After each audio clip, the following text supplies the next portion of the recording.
Hey guys, welcome to Might Be Awesome. My name is Sam Bashor. I'm DJ Wooldridge. I'm Trisha Hershberger. Yay! Game of Thrones Season 8 is starting next week. That's the final season. And guys, there's a lot of characters you're going to need to remember and a lot of information. So we got you covered. Here's everything you need to know going into the final season of Game of Thrones in minutes or less. I don't know if you guys agree with me, but I think for the most part, the hardest thing to keep track of is the characters. So we're gonna go through the characters one by one. Start off with the main houses. Thankfully, there's only like 3-ish left. There's barely even that remaining. We've done a lot of cleaning house. In case you're like, again, in case you're just coming in, the houses are the families. It's like old medieval, like these are your basically almost your political parties. House Wooldridge, House Bashor, House Hershberger. Mm-hmm. Or like it's House Hershberger, and then the houses of Wooldridge and Bashor have fealty to House Hershberger. Maybe. So we've pledged allegiance. Maybe. So we're going to start with the big one, the one that we all kind of started with in season 1. What's left of it? The Starks. Yes. The boys and the girls of the Stark family. The Yes. Starks! Most importantly, going into it, the head honcho as of now, basically because everyone else is gone, is Jon Snow. That's and the you're person. like, hold on. Why is his last name Snow if he's part of House Stark? Because he is sort of a bastard. Yes. For the majority of the series, we've known Jon as a bastard, and in this show, if you're a bastard, you get named after like your region, basically. So Snow, Sand, River. Right, and since he was born in Winterfell, which is the north, it's Snow. The bastards of that area are last name Snow. So. And the region matters. The north is always kind of snowy. It's also worth pointing out in this world, one of the earliest kind of fantasy elements we were introduced to is that seasons last a long, long time, and we're going into what is considered a long winter. So theoretically, whole lifetimes could be lived in the winter that is coming for these characters. And winter is not only coming, it is here. Yes. And winter is not only weather, it's also very scary undead things from above. Yes. Very cool. Yeah, very exciting. For this particular winter. And so Jon, through a series of events, he pledged to guard the wall, which is what keeps the scary undead things out. Through a series of unfortunate events, he is now back in Winterfell. He's labeled the King of the North. And yeah, I think you're doing a pretty good job. Yeah. That wall's not looking too good right now, but also we have We're gonna another get into that. We should mention that Jon also died and was resurrected, which will probably be important. Yeah, that will probably be important, and we'll get to the agent of that resurrection in a little bit. And will we get to the parentage in a little bit too? Yes. Okay, great. Yeah. So there's a lot of people, gang. But moving, also another person who's leading the North right now is Sansa Stark. Yes. Yay! So Yay. Jon left Winterfell in Sansa's capable hands Yes. as he decided to journey to visit the Targaryens, who we'll get to in just a second. She is the eldest Stark sister. She's probably the most capable of like being a ruler, because that was what. And by the way, everybody hated Sansa in season 1 for the most part. It made me so mad. And then if you're like me, by season 2 you kind of got on board because she's gone through it. She has been through it. Yeah. Well, and she more than she ever deserved in any lifetime ever and ever. She has a crazy arc because she was raised as a noble girl to think, she's going to marry the prince and live happily ever after, and she's learning how to sew and speak different languages and learning her history and all that kind of stuff. And then she gets thrown into the SHIT very hardcore. Yes. Has becomes awesome. horrible things happen to her, Which are but not awesome. rises out of it, learning from everything that has happened to her, and is now in an incredibly capable position. Like a phoenix. It's Nothing to do with this. Nothing to do with this. But speaking of Game of Thrones actors that are also in X-Men movies that are in dubious states of release, we've got Arya Stark, who's that was also a good segue. That was a great segue. Together. who's also been with. She's basically her arc for most of the show has been bouncing around with different scary mentor figures, learning how to be one of the scariest, most capable kill people on the assassins, show. Yeah, kind of? basically. She's nuts now, and that's debatable. Some people would think she still has her wits about her, but I'm like, she's kind of a homicidal maniac. At the beginning of season 7, yes. Back at the end of season 7, I'm like, okay, she seems more stable now. But at the beginning of season 7, I'm like, uh-oh. Yeah, no, it's bad news bears for the Stark sisters. But I think in general, people cheer for Arya. You want Arya to be able to come out ahead of time. And I think at the beginning of season 7 is one of the happiest moments I ever had to see Arya be as capable as she was.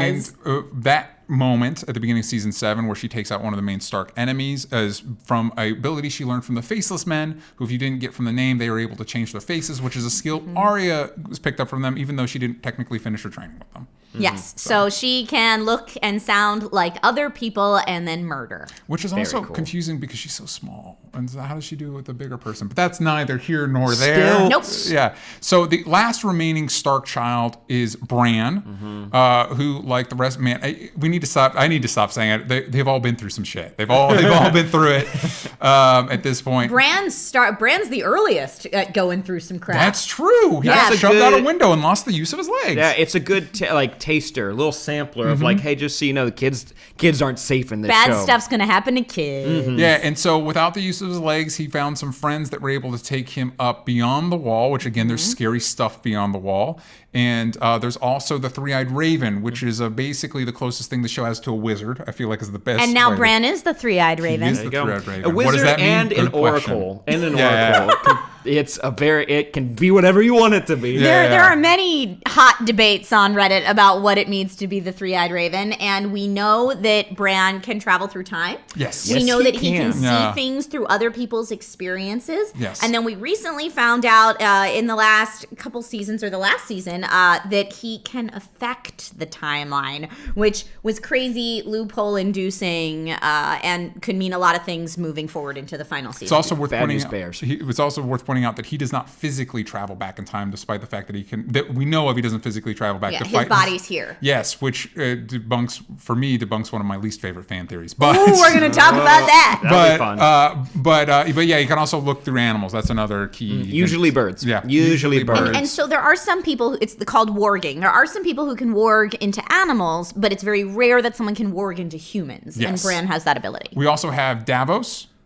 who was with during the War of the Kings, because there was a bunch of kings at once. He was with Stannis, but now he's with Jon. I love Davos. Thank Davos God. is great, and we all love Davos. Yeah, we all love Davos. Davos and Bronn, I really want them to get together at the end. We'll get to Bronn in a minute, but next is Brienne, who is my wife's personal favorite. She's great. My personal favorite too. I'm in Brienne's corner. Brienne was by Stark Mama. She was supposed to guard Sansa and Arya, and so now she's loyal to them.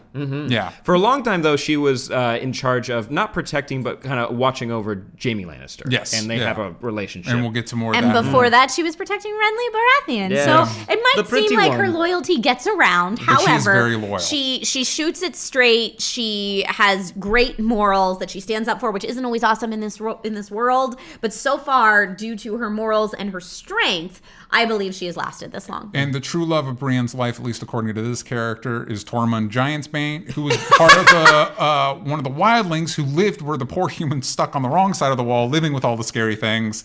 But he, even though they didn't like the people with the Starks specifically, and anybody on that side of the wall, they've now joined forces because they've seen the scary things beyond the wall, and they're like, hey, maybe we should team up because this is bad. We need all the help we can get. And because of Jon's leadership, really. Yeah. That was like a huge thing that he was able to unite those two forces. Also, kind of, this is a free agent that kind of just got lumped in with this house, is the Hound, who was loyal to the Lannisters, even though they didn't really do him any favors. No. And he's kind of a free agent at this point. And he has one of the best redemption arcs on the show, because he was a bastard. Like, he was relatable, but he was a bastard. And him kind of processing his own, just being a bad person has been a good arc. Well, yeah, the Hound is a really great example of what Game of Thrones does really well, where it gives you lots of different layers, so you don't really have clear villains, or what might appear to be a clear villain then has heroic or respectable attributes later on, or vice versa. And the Hound has really, I think a lot of people are rooting for him now, even though he started out really hard in the villain corner. Yeah. Oh, yeah. Also, I wanted to mention, just going back just to Tormund for a second, the last time we saw him, it was bad news bears for him because he was on the wall, but I think we already know what his fate is going into the final season.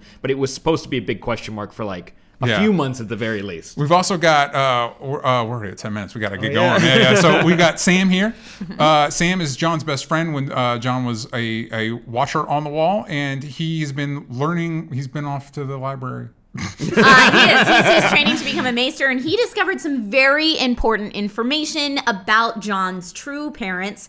He also has a little baby and a girlfriend that travel around with him, which is not something you're supposed to do when you're on the wall. Nope. And we recently, due to events in season 7, we also found out he is in charge of his house now, House Tarly, which was never supposed to be the thing. His dad doesn't like him. Yeah. His dad is not looking too good, though. No. Also free Dad agent. is out of the picture. This is also and by the way, she said maester. That's kind of like your your counselor, your teacher that lives with these houses and kind of trains the rich kids how to know what to do. Wise old advisor band. Yeah, so this is also a free agent. We're going to touch on her briefly. Melisandre, she worships the Lord of Light, which is a god in this world that does have agency, specifically through people like Melisandre, and she's the one that brought Jon back to life, even though we don't really like Melisandre because she was partially responsible for the murder of a child. For real bad stuff. Yeah, but she says, I made a mistake. Yeah. She knows that, and she may still have a bigger role to play. And also, she's real hot. So moving on, we've got the Targaryens. This is the other big. This is the other big kind of like good guy team led by Daenerys Targaryen. She is the last of the Targaryens. You're Targaryen. She's the mother of dragons, the breaker of chains. So she and Jon are getting close. Ooh, yeah. And she is ready to take the throne. Let's throw up that Dany. Let's throw her up there. There Boom. she is. Yeah, Dany has had a really amazing character arc as well. We've seen her go from young teenage girl who was literally sold to breed to a civilization she didn't understand anything about, to a group of people she didn't understand anything about, and has made her way, has really come up to be a leader of this great army to reclaim the throne. So, but arguably more importantly, she has dragons. She gave birth to dragons. Oh, yeah. 3 of them. That sounds more kind of, she had eggs and then they are her children, but she didn't come out of her womb. Mother of dragons. Yeah, she's the mother of dragons. And another family we're going to talk about later, but this is one of the main members, is Tyrion. He's also one of our main good characters, and he is the hand of the queen, which is the queen's counselor. I love that you said good character because that's debatable. But he's one of the few like good guys. The show was very complicated morally. Now, kind of at the end, we kind of do have the good guy team and the bad guy team. A little bit more. For the most part.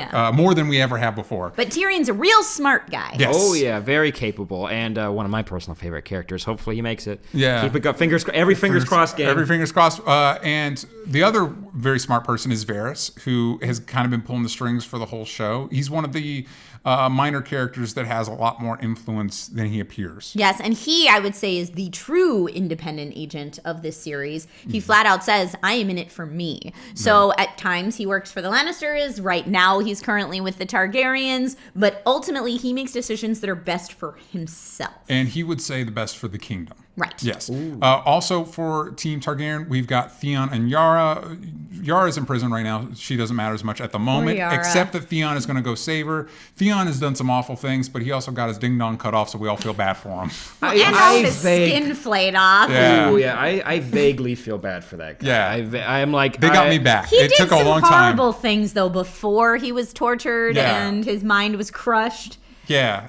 A lot of bad things happened to Theon. Also, somebody that's struggled with some stuff is Jorah, who is probably Dany's most loyal supporter and is a character that will 100% die this season. He's one of the characters I feel most confident is definitely not making it out of season 8. But he's super loyal to Dany. He had a little problem called grayscale, which was a skin affliction that he's gotten taken care of. He also has a little problem called in love with Dany, even though he's way older, and that is not okay with her sometimes. There's not a cream for that. There is not a cream for that. We also, one of Dany's loyal advisors is Missandei. Yay, we finally got to a person of color. Took about 10 minutes into the video, but we got there. Yeah. Well, we skipped over the Dothraki. Yes. But because there's so much, guys. There's so much. And then we've got Grey Worm, who's part of the Unsullied, who also doesn't have a ding dong, but he's a great. We should have mentioned that about Varys too. This happens a lot. Yeah, it's a big thing in this world. A lot of people are missing the pillar and stones, my dude. But he's a great warrior, and him and Missandei like to do kissy face stuff. And they also did more stuff which confused me personally,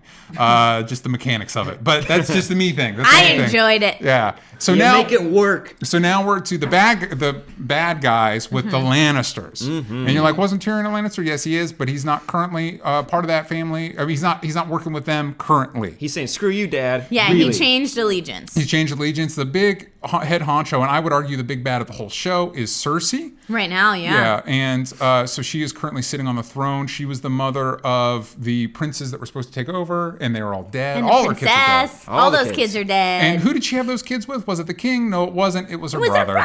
Who's Jaime? Her pretty brother. Very pretty. They're both pretty. Jaime is also a free agent at this point because at the end of last season, he and Cersei had a falling out because Cersei's breaking some. At the end, Cersei, Jon, and Dany all made a deal like, hey, let's set aside our differences to fight the White Walkers. And Cersei was like, YOLO, actually, I'm going to kill y'all. And Jaime's not. Jaime was not down. He was not having it because he's also gone on a redemption arc thanks to Brienne, who we mentioned earlier in the show.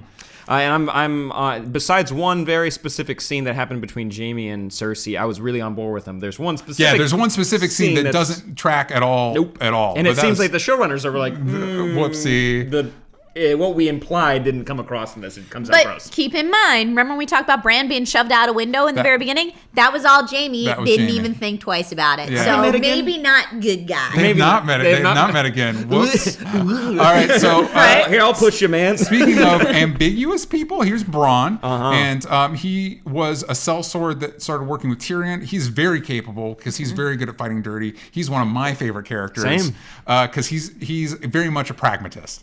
He's whatever in it, keeps him alive, whatever keeps him alive and out of trouble and keeps him paid, he is happy.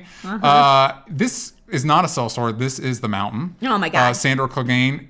He used to be a person. He's an actual monster. He is an actual monster. But pre and after death. Yeah, 100%. He has one of my least favorite scenes on the show. A moment was my You ever accidentally dropped a cherry pie? Yeah. That's what he did that to a head. So he was poisoned to near death, and the person that brought him back is this character, Maester Qyburn. We were talking about Maesters being kind of like the wise counselors. He likes to experiment on people, including the Mountain, who's now subhuman. He does. Is this guy still around? Yes. Yeah, he's working for Cersei. Speaking of people working for Cersei, we've got Euron, who's the brother. He's the uncle of Yara and Theon. Crazy how this happened. How now House Greyjoy and House Lannister are affiliated because Euron was like, screw y'all, I'm taking over. And Euron's a real badass pirate. So he was like, I'm going to do badass piratey things. And goes into Cersei and is like, hey, lady, I want to marry you. And in order to do that, I'm going to bring you a great prize. And then he comes back with Ilaria Sand, who is responsible for Princess Marcella, her death, which is one of Cersei's only daughter. Yeah. So she's like, oh, yeah, I'll take that one. Yeah. And Yara. Yeah. And now, he captured Yara as well. And now Euron is off to go get the Golden Company, which was, we have not met them yet. They're going to be new to season 8, but they were mentioned. They are a group of badass sellswords because the Lannister armies are looking a little thin. They got scorched by dragons. But they kind of have money, so they can pay for mercenaries. So now they're getting these mercenaries, and there was a mention of elephants, and I'm excited to see that for one. Make them a little extra big, like in Lord of the Rings. Make them a little bit bigger. Just a little bit bigger, elephants. extra tusks. But the biggest bads of them all have to be the White Walkers, which are these guys, these scary guys right here. And we've been mentioning this whole time the scary things up north beyond the wall. These are those. These are them. Yeah. Yeah. And so the way the White Walkers, there's the big White Walkers, which can bring the dead back to life, which are these. These are the whites.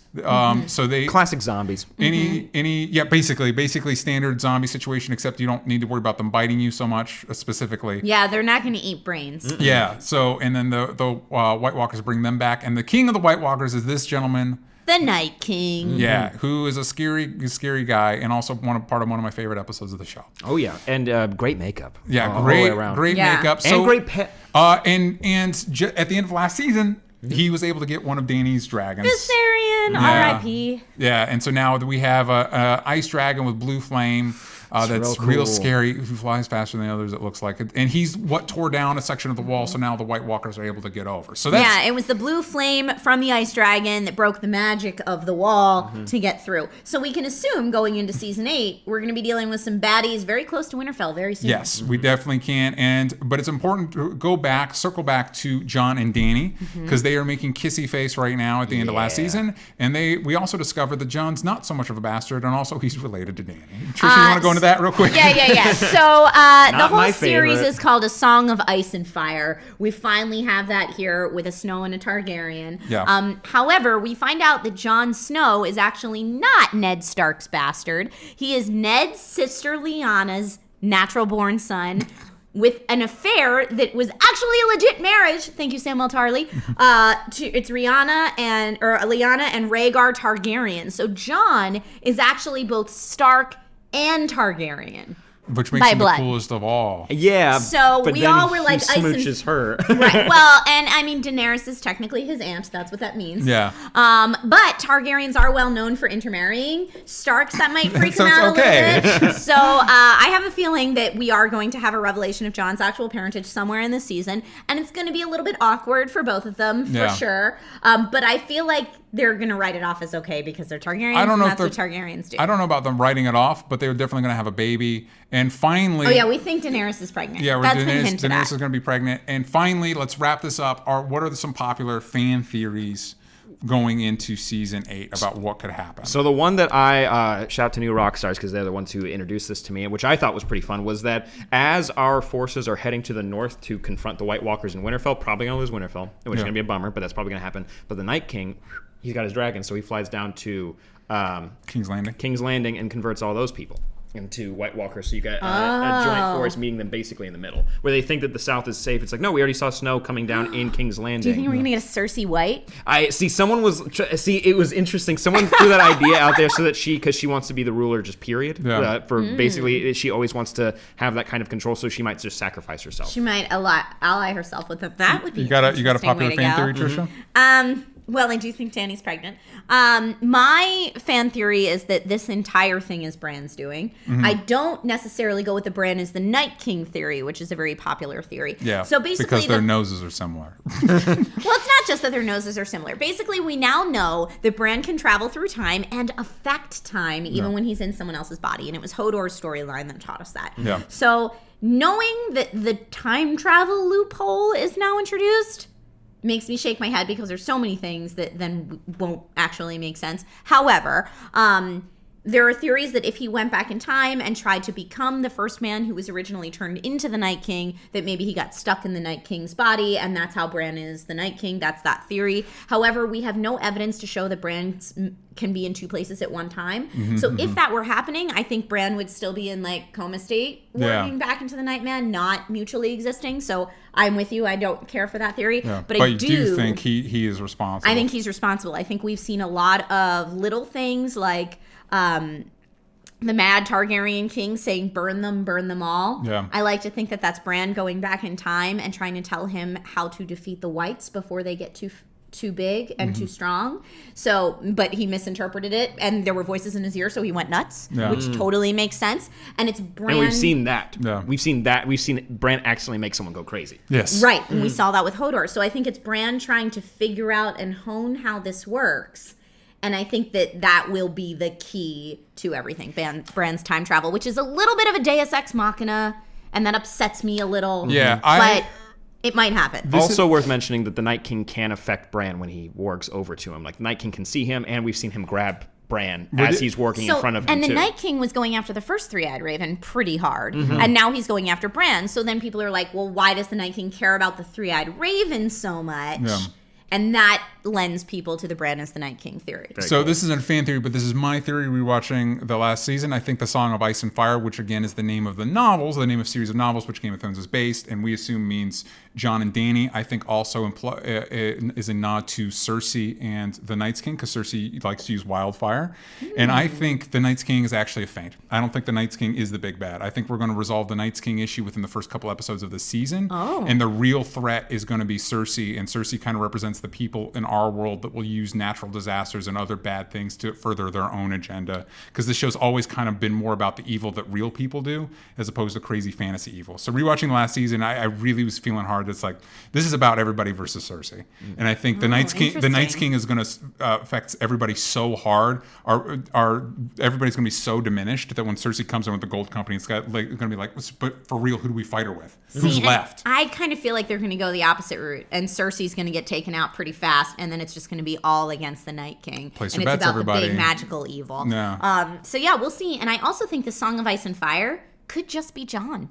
Because he's a Stark and a Targaryen. Yeah. It could really be Jon's story. So when people are like, who do you think is going to sit on the throne at the end? Knowing that the whole series is called A Song of Ice and Fire, there's a good argument to be made for the fact that it's Jon. I would like to see it be Jon and Dany married, that rule moving forward. But of course, it's Game of Thrones, so if one of them dies, that could totally make sense for how the series goes, because they don't like happy endings. But we'll see. But gang, that's everything you need to know going into the final season. Are you guys big fans of Gendry? Let us know down below. We may have forgotten him. Also know that Dragonglass and Valyrian Steel will kill a White Walker, and they kind of have silly mechanics on how you can kill the boss, and it kills all the underlings after. But it's gang, like video game logic. Yeah. But let us know your favorite fan theories. Who do you think's gonna be sitting on the Iron Throne? And also make sure you're following that girl Trish everywhere that matters. Oh, thank you guys, and make sure that you're following Might Be Awesome everywhere that matters. Hit that bell notification. Yes, bell notification. Make sure to like, subscribe, and comment down below so we can read those comments on our podcast, Only Stupid Answers, which you can find at onlystupidanswers.com. But also, we're doing Q&A sessions and full reviews for the new season of Game of Thrones every Monday, and you can get all that info over at patreon.com/onlystupidanswers.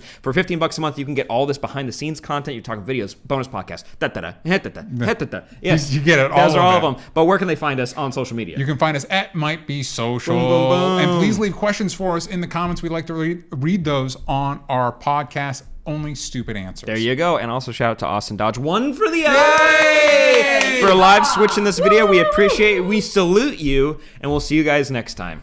Bye. Bye.